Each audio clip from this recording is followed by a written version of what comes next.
I promise you, if you follow my suggestions, you will see a visible, measurable difference in your business. Giving you technology doesn't mean that you have the technical know-how. Having you use the technology properly gives the results. I'm going to go after half an inch. On a 58-inch marker, half an inch extra is 1% fabric. Ask yourself, what is that 1% in dollar value?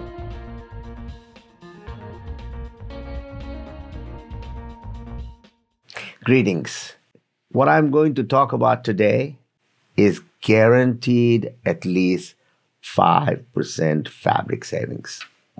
When customers of ours say we save them 14% fabric or 7% or 10% or 15%, it wasn't just because the marker was made tighter.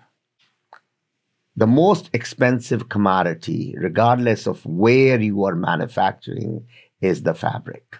Now, if you don't believe it, how bad your fabric planning has been, walk into your warehouses and see all the leftover fabrics. All that could have been money in your pocket. I'm going to share with you our successes and how we did it. And this will cost you nothing. Only your thinking has to change. This advice is free, and this cannot be taken lightly because, A, this is a free talk. It's not. Listen to it and implement even 10% of that, and you would be laughing all the way to your bank. Or at least sleep properly because you will sustain your business. So let's first examine how we do things today. We're asking somebody to do cut planning. And who is that? Generally, it's the marker maker or CAD room. A very, very extensive use of Excel maybe. We tell them what the quantities sold are, and they are going to make the markers for production. We have people buying the fabric. Most of them have no idea as far as the purchase is concerned, if the purchase is right. There are so many factors in purchasing, so there is no software. Even if people tell you, I put that in and the system tells me which markers and how many yards to buy, that's all nonsense. You need to have a new position in every organization. And this is absolutely measurable what their results will be. I promise you, if you follow my suggestions, you will see a visible, measurable difference in your business. What is this new person? It's not a junior person. It's a person who is going to help me organize my material utilization. So let's call him a material utilization manager or chief materials manager. I don't care what you call. Call him a janitor who's going to clean up your mess. But hire that person and qualify that person to do the right job. This is how you start as far as your mission statement is going to be. We are going to buy what we need. We are going to use what we bought, all of it. I know there are so many variables in the factories, in the mills, in our supply chain. This is where a concentrated effort has to be placed to make sure that all the variables can be organized, learnings from those variables, and correcting my what we call forecast. So this person's first responsibility is to organize our buying habits. In buying habits, I need to know two things. A, what is the style or the fabric that I need to buy? I can go deeper in there and say, within this fabric, what are the other styles that we have sold? Can I combine all of them together and make a good purchase. Second thing, what is the geometry of these garments, the patterns? What are the sizes in those? How am I going to cut it? Because that's an important role.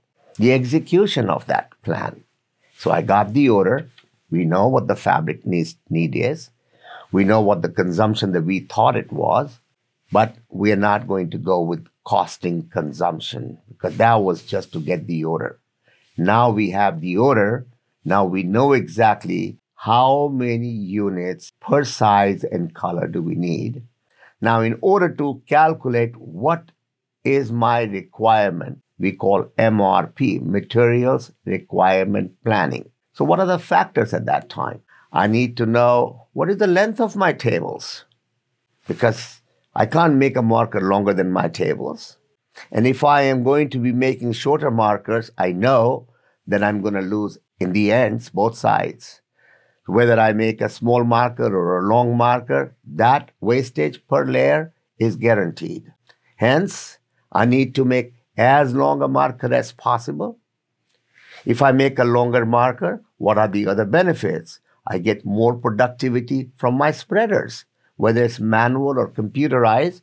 If I start from zero, I need to accelerate, I need to go full throttle, and then I need to decelerate before the end. Now, the real efficiency is the distance in between the two, acceleration, full throttle, deceleration. If this distance is small, I never get the speed. So if I have it a longer in between, which means longer marker, already I am working to get 30, 40, 50, 60% more productivity from my spreaders. How high can I spread? Each fabric is going to be different. So somebody has to qualify and let the planner know how many layers can I plan. The third is, what is the cost of my spreading? Now, each country is going to be different.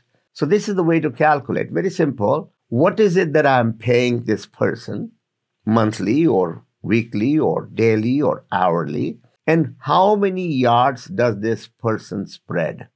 Per day, per hour, per minute, or so on. And what we do is we try to take per minute cost. So per minute cost, if I was spreading 3 yards a minute and I was paying 10 cents a minute, I know my cost per yard is 3.33 cents, correct?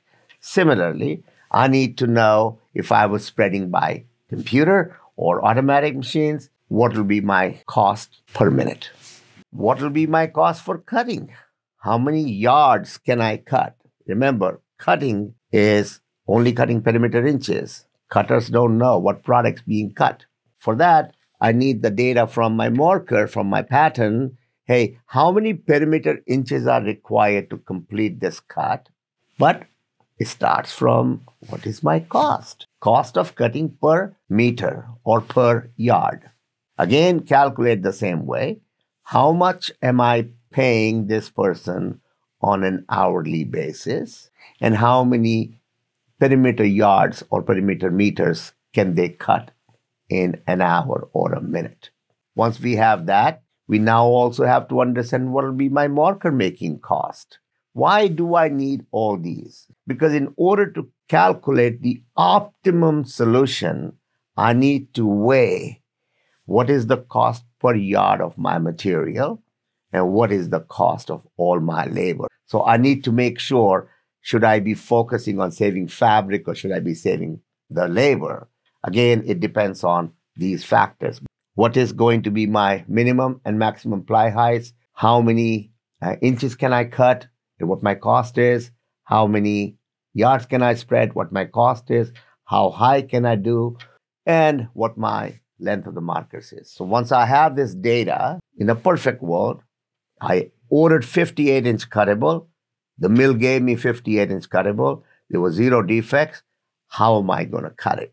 The system gives me a very quick answer. Say, all right, if you make these 3 markers or these 5 markers, telling me exactly which ratio, how many layers will take care of how many units, and then the second marker will take care of how many units, and so on. The entire spread plan, it is all what we call hypothesis. Hypothetically speaking, the world is a perfect place, and so is my supply chain. Now, we know it doesn't happen. So this is what we call in MRP. One is forecasting based on hypothesis, and the other one is the actual that happens. The difference between the two is called the deviation. And if we record it, we can correct our next forecast, and then the deviation is a little less till we get to this exactly what I forecasted versus what I got. So now, let me go over the variables. How do we now take care of recording the variables? I'm going to buy the fabric from ABC Mill. We've been doing business for a long time, or we have some history, but the bottom line is we still don't know because we never recorded. So let's start with number one. I made a purchase order for 100 yards. Underneath there it said, you can send me plus minus 5%. And when I received it, I received 105 yards. I go back and check. Every time I order 100, he sends me 105. So I know their SOP, standard operating procedure, is to maximize their effort. And wonderful, salute to them. We know that he's going to ship me extra. Can I adjust my forecast? Can I buy 5% less?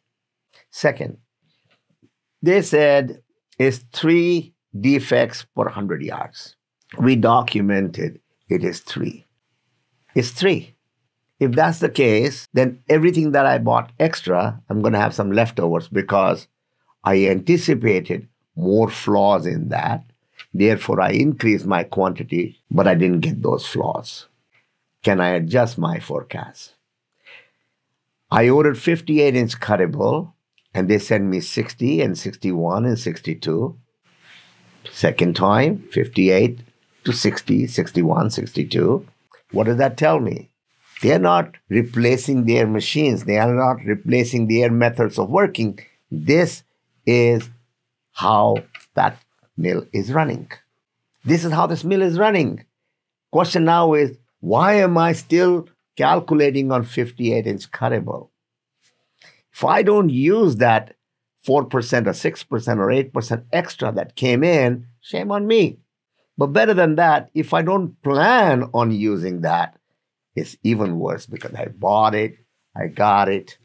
I could have lost the order because my calculation was wrong. So now, go back and look at what we call the actual versus forecast and the deviation. Whatever was the deviation, document it. We call it scorecard for each mill. I buy this, they give me this. I do this, they give me that. All the factors that you can think of, those should be the one given to the MRP manager, the materials manager, so they can plan. Now, they can go in and say, well, my customer says I can ship up to 5% extra.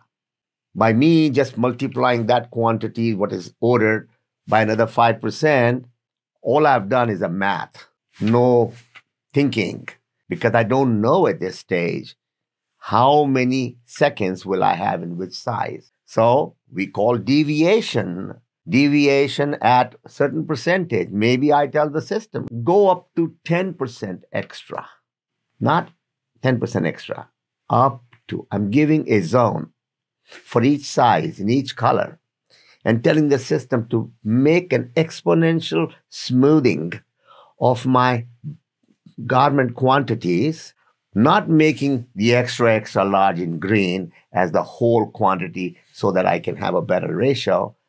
Some smartness in there. Once that plan is done, and this is again hypothetical, one more factor we are giving the system to calculate, hey, if I make a single size marker, my efficiency is this. But if I add one more, I can interlock the pieces better. Therefore, my efficiency goes up. And if I make more and more and more, I get most efficient marker. Think on these factors, my cutting cost, my spreading cost, my ply height, including my probable efficiency, not the efficiency, but probable. These are called hypotheses. And if I like the plan, I press a button, that plan goes into real execution into an automatic marker making system, and the system now makes costing marker for each one. And now tells me you're going to need these 4 or 3 or 6 or whatever number of markers. But the first marker is going to take care of 70-75% of the total quantity sold. It's going to be repeated maybe 7 times, 8 times, 10 times, but that ratio is going to take care of huge quantity. The second one may take care of 20% or so, and the third one and the fourth one is a small one. Each one is telling me what the ratio is going to be, number of sizes and number of quantities in each size, in each marker, what the length of the marker is, what my yield is, how many yards or meters per garment am I taking in this marker. I've already calculated if I was going to do 100 layers, and if I was going to have the end loss as 1 inch on each side, that means 2 inches per layer. System is also calculating the number of layers times the 2 inches. How many yards of fabrics am I going to waste? What am I going to do with that fabric? I am going to waste. And that wastage is staring with the number and telling me, hey, do you want to rethink? Maybe you want to make less number of markers, longer markers, or whatever. Now, each marker's yield is being given, and then it's giving me the total number of yards required, total number of yards wasted, what the average now yield is for that garment, including the wastage. Maybe I like it, maybe I don't. If I don't like it, I can go back and create another what if. No, go back to 7% as my limit, or 5% my limit, or add 5% and go 2% plus minus. There are so many. But this is where I need a qualified person who can make an intelligent decision based on all the factors, and that is absolutely impossible. And I mean this, you can bring me a genius. He will or she will fail at considerations of certain factors. Giving you technology doesn't mean that you have the technical know-how. Having you use the technology properly gives the results that we were expecting. Once the purchase order needs to be done for the fabrics, we generally ask the CEO level, the owner level, to also implement one more step, that they will not sign a purchase order for that fabric unless there is an attachment showing how that quantity was derived. How was that calculated? Why am I getting X number of yards? They have made that as a standard operating procedure where they will not sign unless there is a document showing why and how. Then we come to the second phase. The fabric arrived. How did we handle that fabric? How did we receive it? Because now engineering of your cutting room starts at step 1, which is at the receiving level. Start with a mill that you are buying most of the fabric and have them explain you how their procedures are on the ticketing. So now you can look at all the die lot number to be separated, all the weaving lot number, or whatever the lot is. Wherever they took this 1,000 yards and made these 10 rolls, I want to make that 1,000 yards together.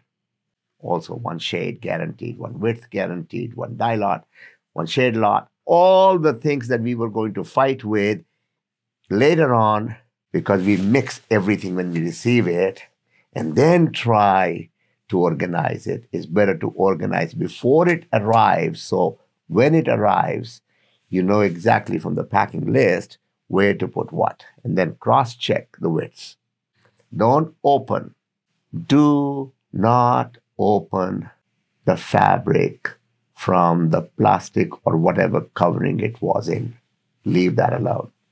That is another self-inflicted injury that you cause your own people. I think one day I'm going to have how to handle those materials in the warehousing and how to store those materials and how to utilize those materials. But let's just go with the overhead. How do we segregate widths? I have this many yards in this width, this many yards in this width, and so on and so on. And now we go back to the execution of that original plan that we made. We made the plan to buy it. Now we have the actual material and we need to execute.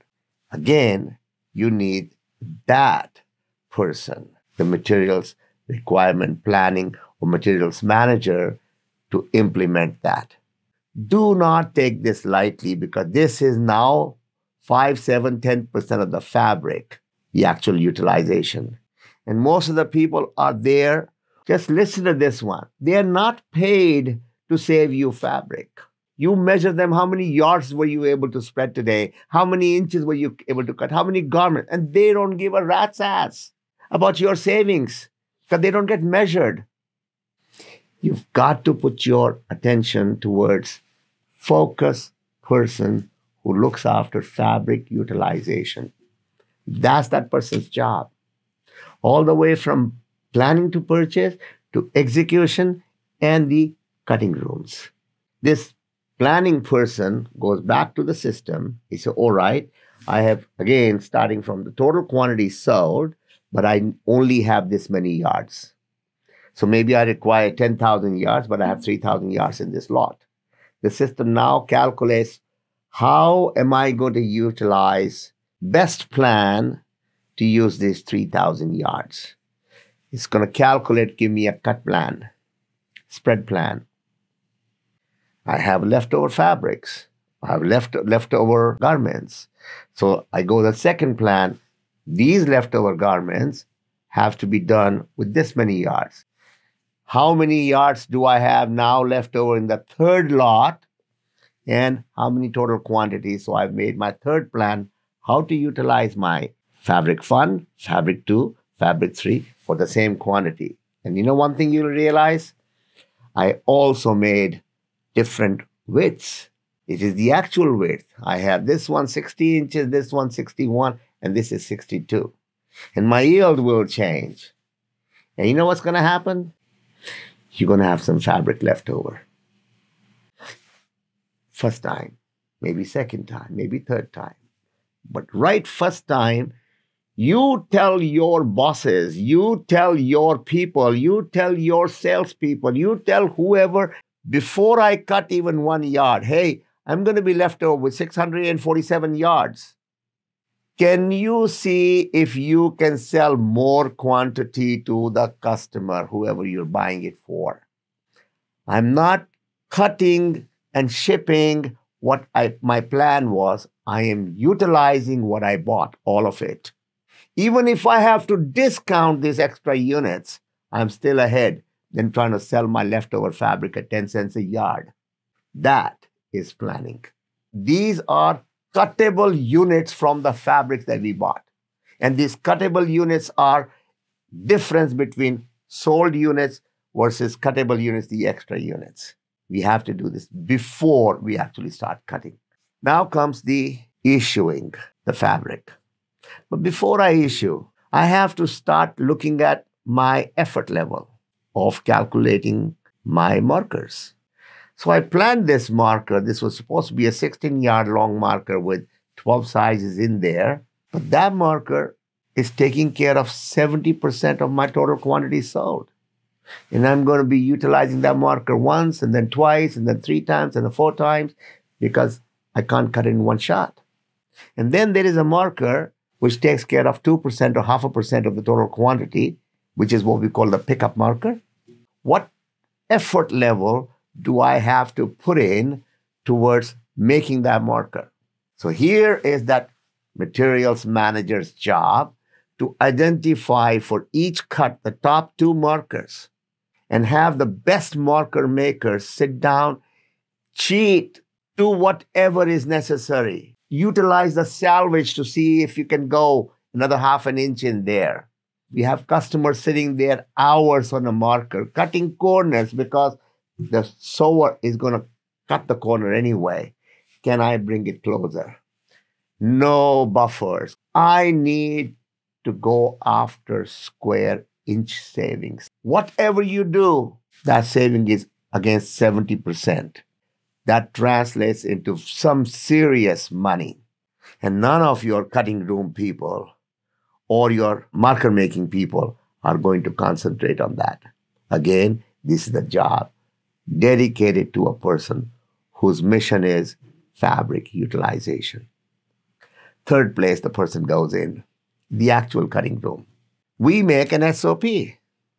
SOP is very simple. Manual, computerized, whatever you spread. I make my first layer. Now, first layer of fabric will come as quickly as possible to its natural state because it's against a slippery surface, the underlay paper or the table, right? But once the second layer goes on, it sticks to the first layer. When I put the second layer, I don't cut it. This is the time I take out the marker, open the marker a little bit to verify the width that I have of the fabric and the width of the marker. If the width of the marker is narrower than the fabric width, I stop. You need to implement that SOP at every table, at every spreader. And whoever doesn't follow, no second chance. Take that person out. I'd rather he does slow work and save me the money. I'm going to go after half an inch. On a 58-inch marker, half an inch extra is 1% fabric. Ask yourself, what is that 1% in dollar value? And all of a sudden, you'll realize it's worth that disruption. And I've seen some this much on both sides. But once the fabric is spread, after the second layer, the third, and the fourth, and the fifth, I have no option but to cut it, whatever has been spread. So this is one of the things I tell all the time. The most skilled job in your cutting room is the person who spreads the fabric. What is it? Just laying the fabric? Wrong. They control my quality. They control my quality of spread. They control the fabric utilization, and they speak up if it is not right. Recapping. There are holes in the purchase. So if you buy it right, good chances they will use it all. Second, there are deviations in our purchase versus receiving. If we fix those, our buying pattern will become better. The width utilization, the marker utilization, how much time to spend on each marker. We take care of few of these considerations and have a person or a team of people dedicated. I guarantee you, you will have nothing but a positive cash flow. Now, I've been in this business a long enough time. I've set up thousands of cutting rooms over my lifetime. And I can honestly tell you, your money is in the cutting room. Your quality is in the cutting room. Your shrinkage of product, everything starts in the cutting room. How you handle or mishandle the fabric. How you take care of your fabric. Seriously, let's start with the low-hanging fruit. In 30 days of implementation, I want to hear from you. I am Ram Sareen, and that's the way I see it.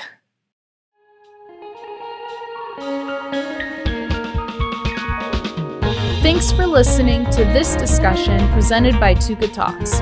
If you found something in this conversation insightful, we would love for you to click the share button and send this episode to a friend.